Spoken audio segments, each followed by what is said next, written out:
সোনার বাংলা ইউটিউব চ্যানেলে স্বাগতম জানাচ্ছি আন্তর্জাতিক খবর।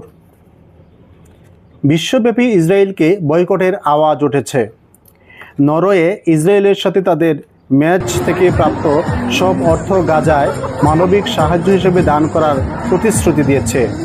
এখন ইতালীয় কোচরা ফিফাকে পরবর্তী বিশ্বকাপ থেকে ইসরায়েলকে স্থগিত করার আহ্বান জানাচ্ছেন।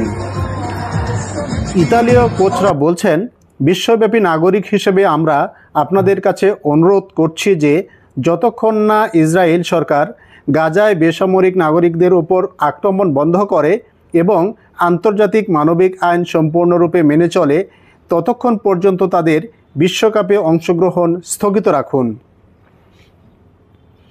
পরিস্থিতি আরও খারাপ হচ্ছে। প্রতিদিন ইসরায়েল শিশুদের হত্যা করে গাজাকে শিশু মুক্ত করতে চাচ্ছে।